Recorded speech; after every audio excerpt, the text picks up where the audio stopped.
Good morning student. आज मैं आपको अभ्यास सागर पेज 3 का अभ्यास कार्य करवाने जा रही हूँ।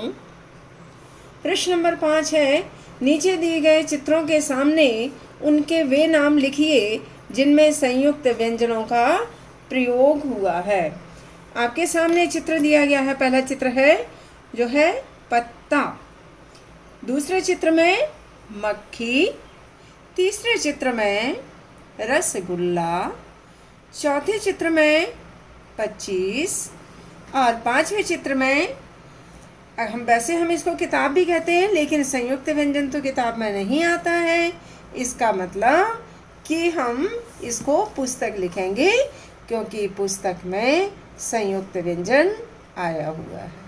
तो जो शब्द लिखे गए हैं उनमें सभी में, जैसे पत्ता में देखिए संयुक्त व्यंजन आया हुआ है, इसी तरह से मक्खी में आया हुआ है, इसी तरह से रसगुल्ला, 25 और पुस्तक, इन सभी शब्दों में संयुक्त व्यंजन का प्रयोग हुआ है।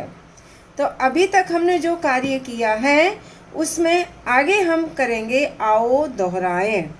हमने आपको कविता में इनके शब्दों के अर्थ भी बताए हुए थे। तो नीचे दिए गए शब्दों को और क्या कहते हैं ये सामने लिखे हुए हैं ना।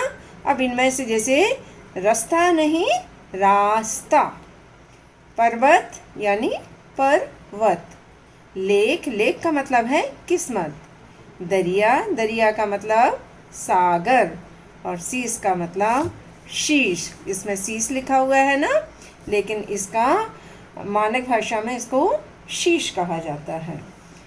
आगे आपका आया हुआ है पॉइंट नंबर 7, नीचे दिए गए शब्दों के उल्टे अर्थ वाले शब्द लिखिए।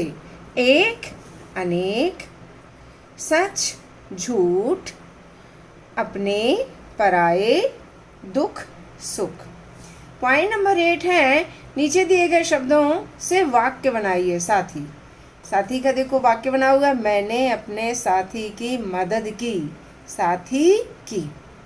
मेहनत, मेहनत का फल मीठा होता है। नेक, नेक यानी अच्छे, हमेशा नेक रास्ते पर चलो। अकेला, वह है अकेला बैठा है। तो इन शब्दों का वाक्यों में प्रयोग किया गया है।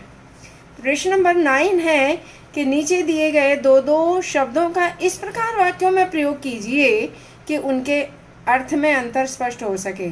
जैसे पता, पत्ता। वाक्य से अर्थ स्पष्टीकरण हो रहा है। सोहन ने अपने घर का पता बताया। पता का मतलब यहाँ पर एड्रेस, अपने घर की उसने जानकारी दी। फिर है पत्ता, पत्ता यानी पेड़ से पत्ता गिर गया। अर्थ अलग अलग हो गए ना दोनों के। बचा, मैंने उसे गिरने से बचा लिया। कोई बच्चा गिर रहा था तो उसको गिरने से बचा लिया। बच्चा, बच्चा खेल रहा है। देखो यहाँ पर बच्चा और बच्चा का अर्थ स्पष्ट हो गया वाक्य प्रयोग से। फिर है आपका समान, सभी बच्चे एक समान हैं। समान मीन्स एक जैसे, सभी बच्चे एक जैसे हैं यानी एक समान हैं। सम्मान यानी रिस्पेक्ट करना, किसी का आदर करना। तो मैं बड़ों का सम्मान करता हूँ।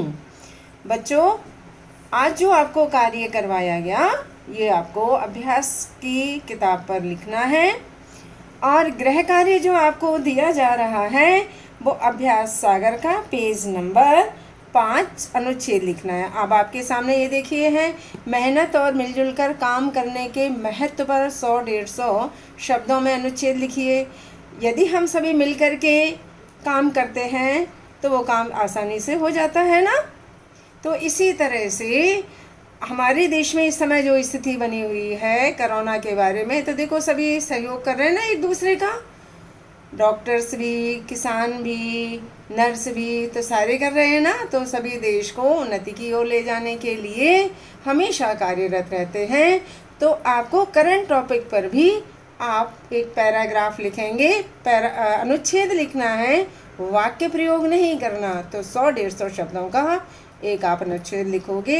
यही आपका आज का होमवर्क है। धन्यवाद।